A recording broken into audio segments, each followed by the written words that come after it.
جو انویسٹمنٹ لے کر آنی ہے، لیکن آپ کو اس کے لیے ایک ایسا سیاسی ماحول، سازگار ماحول چاہیے جہاں پر ان بنیادی نکات کے اوپر کسی نہ کسی قسم کا اتفاق رائے موجود ہو۔ دیکھیے ابھی جس طرح یہ کیبنٹ بنی ہے اس میں پاکستان مسلم لیگ نون کے وزراء کی میجورٹی اور ساتھ میں وہ لوگ جو کہ نگران دور میں آگے تھے یا ٹیکنوکریٹس ہیں وہ اس میں شامل ہیں۔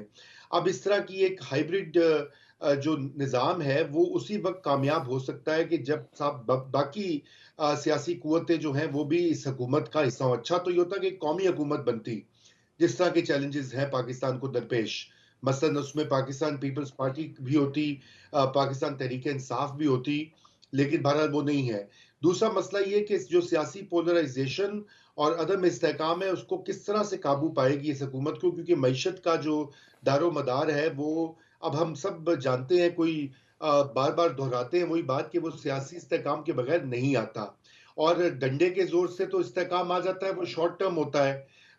اسی لیے انٹیریئر منسٹری میں محسن نقوی صاحب کو لایا گیا کہ وہ کنٹرول کر پائیں پی ٹی آئی کو، لیکن وہ زیادہ دیر نہیں چلتا۔ ہم نے دیکھا ہے ماضی میں پاکستان کی تاریخ دیکھ لیجئے یا اور ممالک کی تاریخ دیکھ لیجئے، جب آپ کے لوگوں نے ووٹ دیا ہو اپنی پارٹیز کو، فروری 8 کو ایک پارٹی کو، اچھے خاصے بڑی پارٹی کو ووٹ ملے اور وہ بالکل اس کو دیوار سے اگر آپ لگا دیں گے تو پھر ملک میں جو ایک ٹینشن کا ماحول ہے وہ تو جاری رہے گا، وہ کبھی بھی لاوا بڑھے گا پھیٹ بڑھے گا۔ سکتا ہے۔ اچھا ٹھیک جی ٹھیک ہے، مجھے مظہر صاحب یہ بتائیے گا، اب رضا رومی صاحب نے جو بات کی اس کو تھوڑا سا آگے لے کے چلتے ہیں۔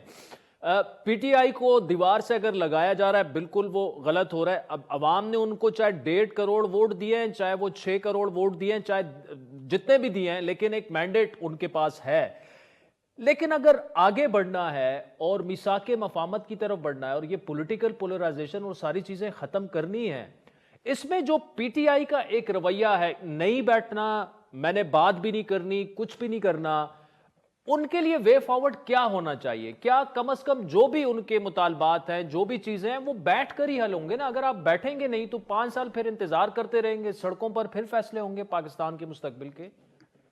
نہیں عادل، آپ اقدامات ایسے کریں نا جو کانفیڈنس بلڈنگ میجرز ہوتے ہیں۔ کانفیڈنس بلڈنگ میجر دیکھیے، پی ٹی آئی کا غیر انتخابات کے ایک موقف ہے، اب آپ پی ایم ایل این کا ایک دوسرا موقف ہے، یا ان کے اتحادیوں کا ایک دوسرا موقف ہے۔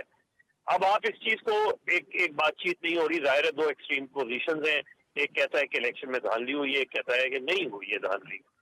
اب آپ اس کا طریقہ کار کیا ہے؟ آپ 2 الیکشن ٹرائبونل بنائے ہیں، پی ایم ایل این اور حکومت جو ہے 2 قدم آگے جائے اور چیف جسٹس اور چیف الیکشن کمشنر سے کہے کہ جی آپ پی ٹی آئی کی گریونسز کو ایڈریس کریں۔ رضا رومی صاحب، آئی ایم ایف کیا ہوگا؟ مشکل معاملات ہوں گے، آئی ایم ایف جو ہے وہ بھی ٹف ٹائم پاکستان کو دے سکتا ہے۔ عمران خان صاحب نے خط بھی لکھا ان کو، وہاں پہ ان کو کہا کہ پولیٹیکل سٹیبلٹی کی آپ بات کریں۔ انڈیا بھی ایشورنسز مانگ رہی ہے آئی ایم ایف سے کہ یہ جو ہے لون اماؤنٹ جو ہے وہ ڈیفنس بجٹ میں اس اخراجات میں استعمال نہیں ہوگا۔ کیا یہ پہاڑ پر چڑھنے والا سفر ہوگا پاکستان کے لیے آئی ایم ایف سے مذاکرات، یا آپ سمجھتے ہیں کہ ہو جائے گا، کوئی ایشو ہونا نہیں چاہیے؟ دیکھیے کوئی اتنا بڑا ایشو نہیں ہوگا۔ بات یہ ہے کہ اگر پاکستان جو آئی ایم ایف نے شرائط پہلے بھی لگاتا رہا ہے، اس بار بھی آئی ایم ایف جو ہے وہ شرائط دے گا پاکستان کو، جن میں سے کچھ بہت کڑوی اور کثیری شرائط ہوں گی۔ اب یہ ڈیپینڈ کرتا ہے کہ اسی وجہ سے ایک ٹیکنوکریٹ جو ہے شخصیت اس کو وزیر خزانہ بنایا جا رہا ہے، اسی وجہ سے عادل، کیونکہ وہ سیاسی محرکات پر نہیں جاتے۔ سیاستدان یہ سوچتے ہیں کہ جی لوگوں پہ بوجھ پڑے گا، لوگ ہمارے خلاف ہو جائیں گے، ہمارے ووٹر بھاگ جائیں گے، جیسے نون لیگ کے ووٹر کافی بھاگے ہیں اس الیکشن میں، تو ثابت ہوا ہے جو پچھلی ان کی پی ڈی ایم کی حکومت کے کارنامے تھے، آئی ایم ایف کی خصوصاً جو کنڈیشنز تھیں مہنگائی وغیرہ اس کی وجہ سے۔ تو دیکھیے بجلی اور گیس کے نرخ میں اضافہ ہوگا، فوڈ انفلیشن جو ہے وہ پھر سے بڑھے گی، اور شاید ڈالر جو ہے اس کی قیمت میں بھی اضافہ ہوگا، کیونکہ آئی ایم ایف کا یہ کہنا ہے کہ آپ آرٹیفیشلی ڈالر کی قیمت کو نیچے نہیں لے کے جا سکتے، آپ کو اس کو مارکیٹ ریٹ پر لے کے جانا پڑتا ہے۔ یہاں پہ مسائل آئیں گے، لیکن یہ ٹیم جو ہے شہباز صاحب اور اورنگزیب صاحب جو ہیں وہ مل کے آئی ایم ایف کی ڈیل تو کروا لیں گے۔ اصل بات یہ کہ اس کے اثرات لوگوں پہ کیا ہوں گے. دیکھیے نا IMF کی ڈیل ضروری ہے, میں یہ نہیں کہہ رہا کہ اس کو نہیں ہونا چاہیے یا خط دینا چاہیے یا سبوٹاج کرنا چاہیے, جو کہ ہمارے بہت سے دوستوں کے اس طرح کے خیال ہوتے ہیں, نہیں. لیکن بات یہ ہے کہ ایک سیاسی جب حکومت ہوتی ہے جس کی عوام کی جس میں کہ اس کو مینڈیٹ بھی ہوتا ہے اور وہ کوئی کنسنسس بلڈ کرتی ہے, تو پھر وہ ملک کو, وہ لوگوں کو سمجھاتے ہیں, کانفیڈنس میں رہتے ہیں کہ یہ مشکل وقت ہے, اور جو ایلیٹس ہوتی ہیں وہ بھی تھوڑی سی سیکریفائس کرتی ہیں. اب یہ تو نہیں ہو سکتا نا کہ جو بڑے تاجر ان پہ کوئی ٹیکس نہ لگے, صنعت کار پہ ٹیکس نہ لگے, ٹیکسٹائل والے کو ملتی رہے مراعات اور ریبیٹس ملتے رہے ایکسپورٹر کو, اور یہ کہ باقی جو بڑے بڑے ادارے ہیں ان کے مزے لگے رہیں, زمینیں بڑھتی رہیں اور ٹیکس سبسیڈیز ملتی رہیں, عوام جو ہے وہ بھٹی میں جھونکے جائیں. اب یہ تو زیادتی ہے نا, اس کے اوپر تو ہمیں بات کرنی پڑے گی اور کہنا پڑے گا. جی چلے, رضا رومی صاحب, مظہر عباس صاحب, thank you so much for joining us. ناظرین آگے چلتے عمر زمان قاہرہ صاحب ہمیں جوائن کریں گے, ان سے پوچھیں گے کہ معاملات کس طرف جا رہے ہیں. ویلکم بیک ناظرین. ڈاکٹر عارف علوی کی صدارت کے عہدے سے سبکدوش ہونے کے بعد آصف علی زرداری صدر پاکستان کی حیثیت سے انہوں نے اپنا عہدے کا وہ حلف اٹھا چکے ہیں. عارف علوی نے کراچی جا کر ایک پریس کانفرنس کی جس میں ان کا یہ کہنا تھا کہ عمران خان کی رہائی کا انہوں نے مطالبہ کیا اور کہا کہ پاکستان مشکل حالات سے گزر رہا ہے. عارف علوی کے مطابق انہوں نے ہر اعتبار سے کوشش کی کہ عمران خان اور اسٹیبلشمنٹ کے درمیان بات ہو جائے, لیکن خاطر خواہ کامیابی انہیں نہیں ملی. ان کے بقول بحیثیت صدر آئین کی پاسداری کے لیے وہ جو کر سکتے تھے انہوں نے کیا. اگر چند فیصلوں پر آرٹیکل 6 لگانے کی بات ہو رہی ہے اسے ویلکم کرتے ہیں. اگر لوگوں کے الزامات ہیں تو کورٹ بھی موجود ہے, عدالت بھی موجود ہے, عدالت میں جائیں کہ میں نے حلف نہیں لیا تھا, ہے نا, اس وجہ سے جو کچھ ہو سکتا ہے وہ کہیں, اور آرٹیکل 6 کے تحت اگر مقدمہ چلانا ہے تو ویلکم چلائیں. وہ میرے لیڈر ہیں اور جو کچھ بھی ہوا اس میں نے پریسیڈنسی کے دوران بھی یہی کہا کہ عمران خان صاحب میرے لیڈر ہیں.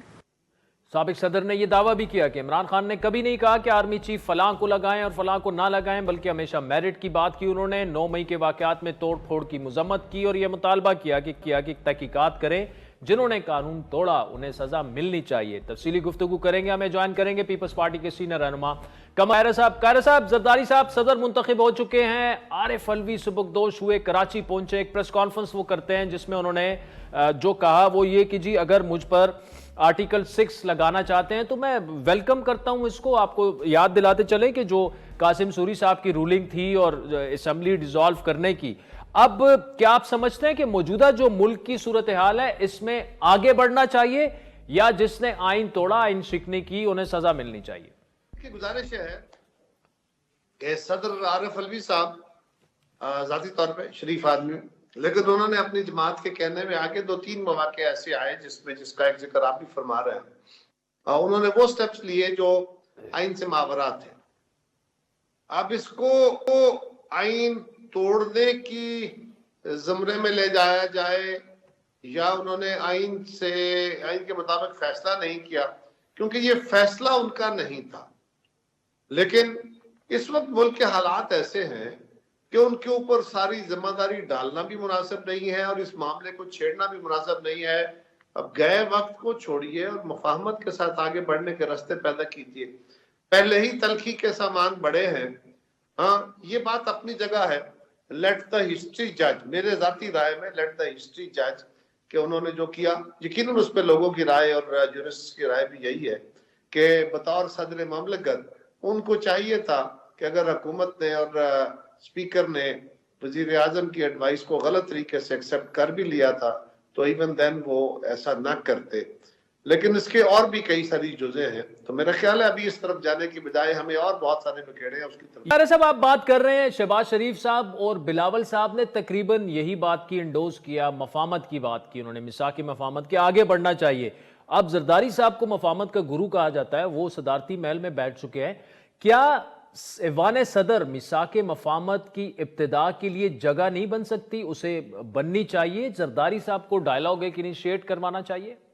دیکھیے, ایک تو یہ ہے کہ صدر ہاؤس اکثریتی ادوار میں, کچھ ادوار ایسے تھے جہاں نہیں, اکثریتی ادوار میں جو پولیٹیکل دور تھے جہاں صدر اور وزیر اعظم کا دو مختلف جماعتوں سے تعلق رہا تو صدر کا جو آفس تھا وہ جمہوریت کے خلاف یا جمہوری حکومتوں کے خلاف استعمال ہوتا رہا, اور الٹیمیٹلی اس نے ایسے عذاب پیدا کیے جس سے گورننس میں رکاوٹیں آئیں اور لوگوں کے مسائل میں اضافہ ہوا، ملک کے مسائل میں اضافہ ہوا۔ ٹھیک، ایک بات تو طے شدہ کہ زرداری صاحب کی موجودگی میں وہاں سے جمہوریت بھی مستحکم ہوگی، مفاہمت بھی مستحکم ہوگی، حکومت کو بھی مکمل سپورٹ دی جائے گی کہ وہ لوگوں کے مسائل کا حل نکال سکے۔ یہ طے شدہ ہے کہ زرداری صاحب کسی طرح کا کوئی غیر جمہوری یا غیر آئینی کام یا کوئی غیر سیاسی کام نہیں کریں گے، بلکہ وہ حکومت کو مکمل طور پہ تعاون فراہم کریں گے۔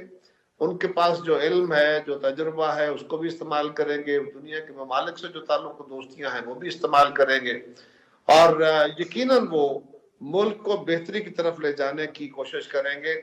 ایک بات عادل یاد رکھیے، زرداری صاحب ان شخصیات میں سے ہیں، ہم کئی دفعہ جماعت کے اندر کچھ ہم جو جذباتی لوگ ہوتے ہیں وہ یہ بھی کرتے ہیں کہ جی دیکھیں فلاں جماعت نے ہمارے ساتھ یہ کیا ہے، آپ اس طرح کا کیوں سلوک کر رہے ہیں، فلاں یہ ہوا ہے، وہ بڑی تلخ قسم کی گفتگو ہو جاتی ہے۔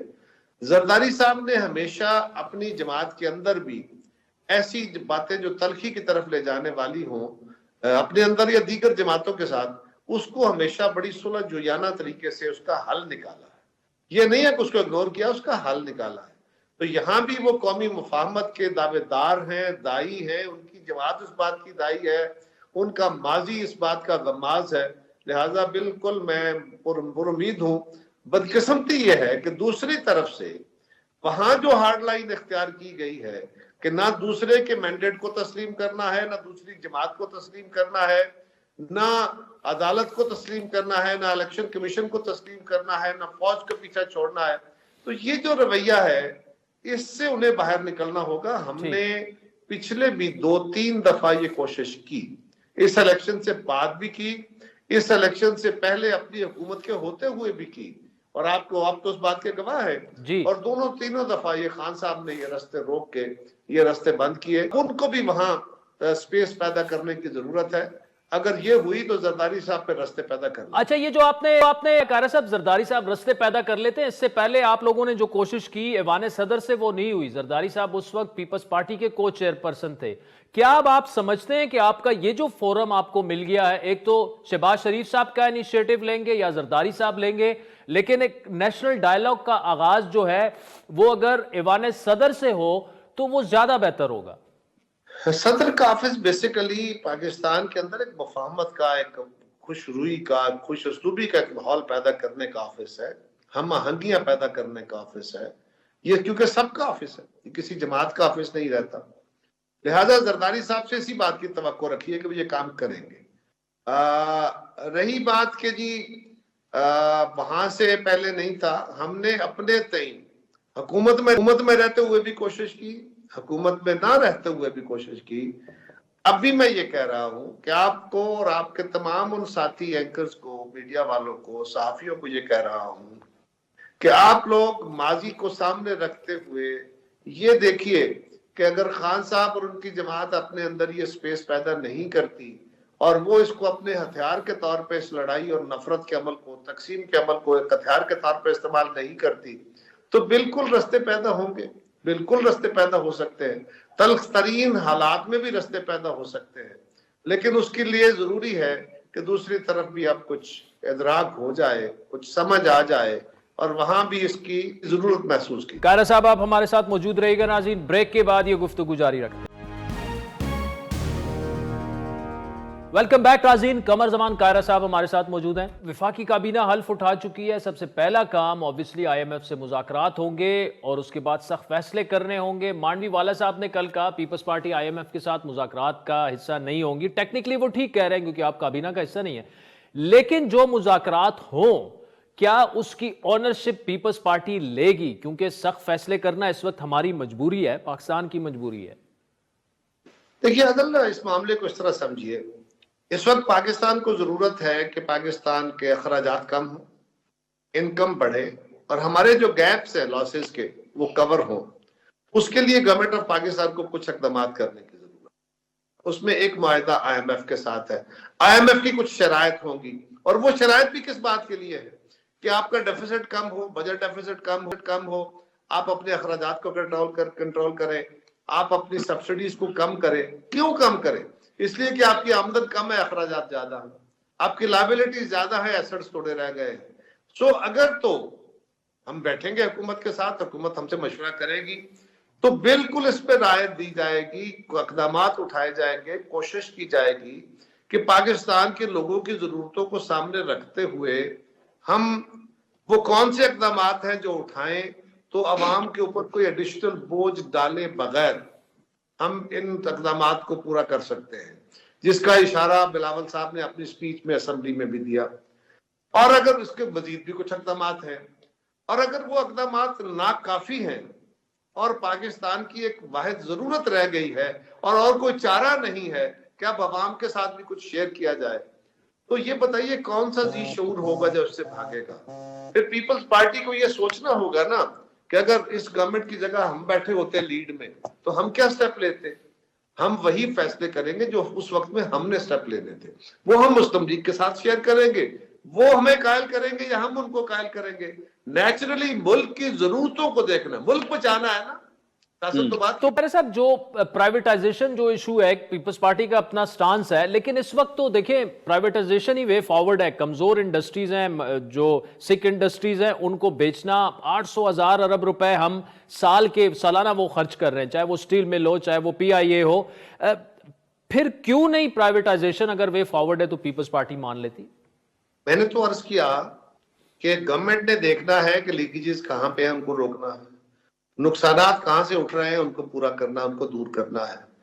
جہاں جہاں ایسے اقدامات کی ضرورت ہوگی وہ بیٹھ کے فیصلے کریں گے.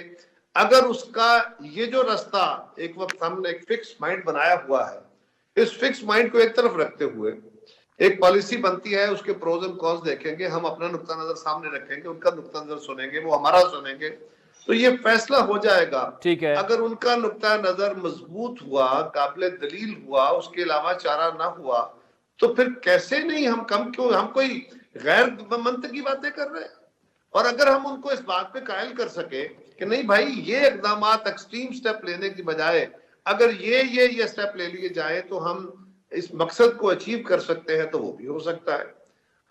ہم بھی یہ کہہ رہے ہیں, دیکھیں نا, ایک طرف ہے کہ جی پرائیویٹائزیشن کر دی جائے, جس طرح پرائیویٹائزیشن ہمارے ہاں پی ٹی سی میں اپنا خیال ہے, میں جماعت کی بات نہیں کر رہا, جس طرح پی ٹی سی ایل کی پرائیویٹائزیشن ہوئی کہ میجر شیئر آج بھی گورنمنٹ کا ہے لیکن اس کی مینجمنٹ دے دی گئی, تو ایسے بھی صورتحال دیکھی جائیں گی کہ ہاں کیا پبلک پرائیویٹ پارٹنرشپ کے ذریعے اس کو بہتر طریقے سے مینج کیا جا سکتا ہے.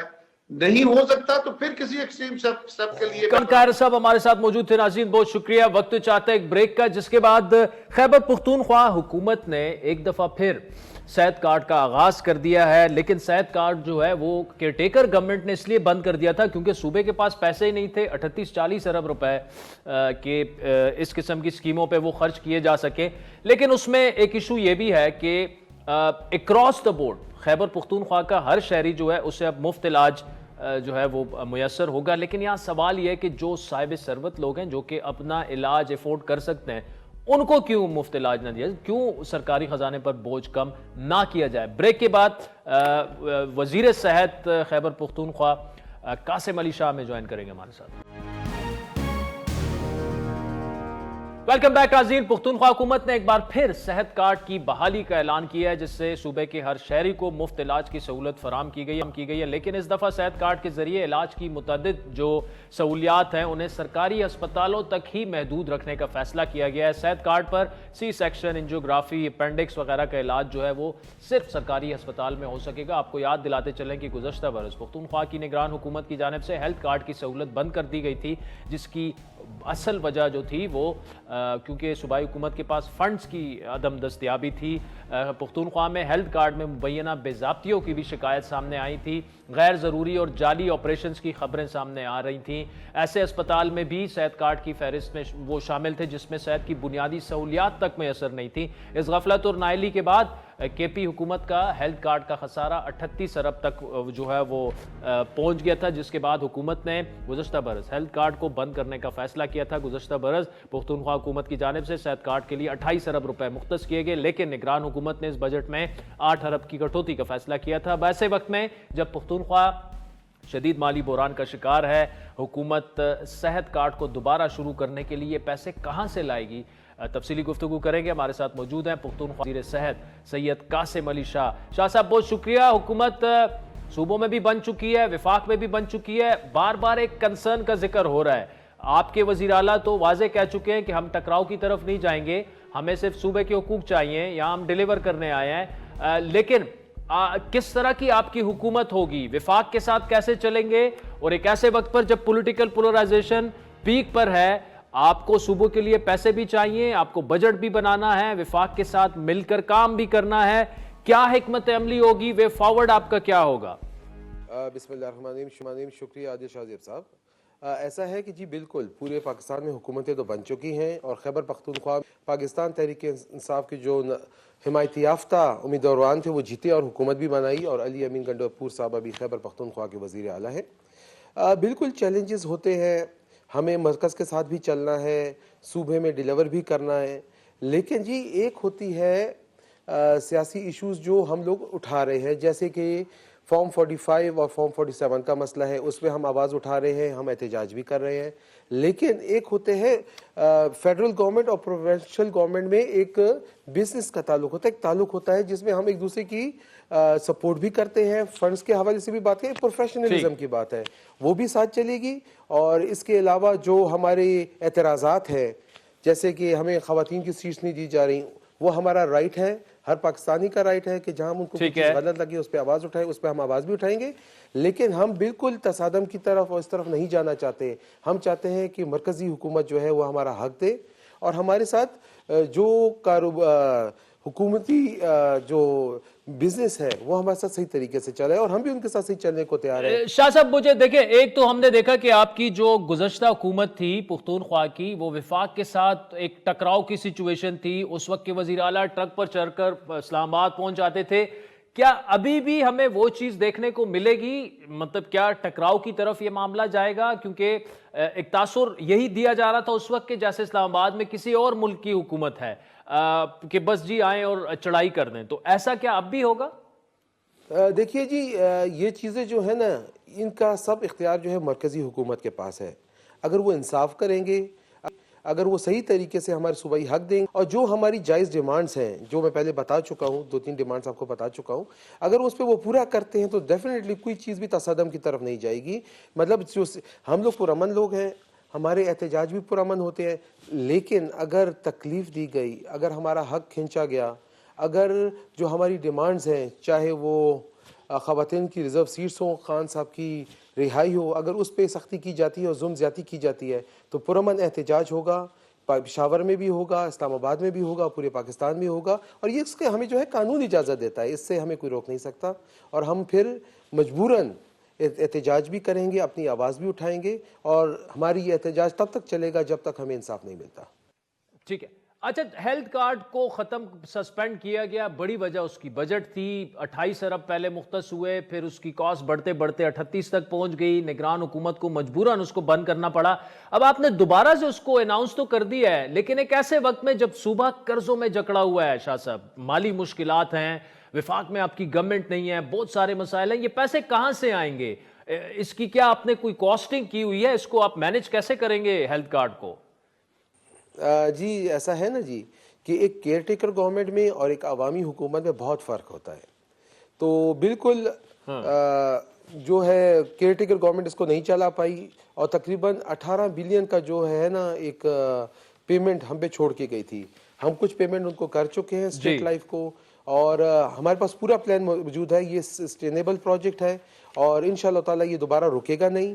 اور فائنینشیل جو ایشوز ہیں وہ ڈیفینیٹلی جب اتنی پرولونگ کیئر ٹیکر گورنمنٹ جائے, اور اس سے پہلے ایک ایسی حکومت رہی ہو جس نے فائنینشیل کرائسس کو اور بڑھایا ہو, تو ظاہری بات ہے جب ایک عوامی حکومت آتی ہے تو اس کو تکلیفات تو ہوتی ہیں. لیکن ہمارے پاس بہت اچھی ٹیم موجود ہے. ہمارے چیف منسٹر صاحب بہت زیادہ کنسرن ہیں فائنینشیل ایشوز کو کیٹر کرنے کے لیے, اور ہماری تمام ورکنگ ہو چکی ہے. جہاں تک بات ہے صحت انصاف کارڈ کی, اس میں کوئی رکاوٹ نہیں آئے گی. تقریباً پاکستان خیبر پختونخوا کے تمام لوگوں کو صحت کارڈ بحال کر دیا گیا ہے, صحت کارڈ پلس بحال کر دیا گیا ہے, اور ان کی پیمنٹس بھی ہوں گی, عوام کو اس کا فائدہ بھی ملے گا. اور جو فائنینشیل مینجمنٹ ہے انشاءاللہ تعالی خیبر پختونخوا میں بہت اچھی طریقے سے ہوگی. خیبر پختونخوا کی حکومت چیلنجز کو فیس کرنا چاہتی ہے, اور جو چیلنجز ہے ان کو چھیننا بھی چاہتی ہے. اور انشاءاللہ تعالیٰ آپ دیکھ لیجئے گا آنے والے وقت, یہ میری بات آپ ریکارڈ میں رکھیے کہ صحت کارڈ بالکل اس میں کوئی بھی ہرڈل نہیں آئے گی. چلے وی ول سی. اچھا, صحت کارڈ کو آپ بے نظیر انکم سپورٹ سے کیوں نہیں لنک کرتے؟ کیونکہ سارے تو مستحق نہیں ہیں, جو مستحق ہیں ان کا بالکل مفت علاج ہونا چاہیے, لیکن جو افورڈ کر سکتا ہے وہ کیوں نہ اپنی جیب سے ادا کرے تاکہ صوبے پر کم بوجھ پڑے. دیکھیے جی, آپ کا جو یہ مشورہ ہے یہ میرے ذہن میں ہے, لیکن اس وقت جو ہم نے صحت کارڈ بحال کیا ہے وہ خیبر پختونخوا کے ہر ایک شخص اور ہر ایک شہری کے لیے کیا ہے. اس پہ جو ہے ورکنگ کی جائے گی, اس پہ ڈیبیٹس بھی کی جائیں گی, اور کچھ ایسے لوگ ہیں جو صاحب حیثیت ہیں اور صاحب مطلب اپنے علاج وہ آرام سے کرا سکتے ہیں, تو ایسے لوگوں کے لیے کیا کرنا چاہیے, کیا پالیسی بنتی ہے, اس کی پریزنٹیشن میں چیف منسٹر صاحب کو دوں گا, ان سے گائیڈ لائنز بھی لوں گا, اور اس کے بعد آپ لوگوں کے سامنے پیش ہوں گا اور آگے کا لائحہ جو ہے وہ میں آپ کو بتاؤں گا. اس وقت اگر میں کوئی بات کروں, قاسم علی شاہ صاحب, thank you so much for joining us. ناظرین, آج کے پروگرام پر فیڈ بیک ضرور دیجیے گا. ہمارا ٹویٹر ہینڈل ہے @عادل شاہ زیب. اجازت دیجیے, خدا حافظ.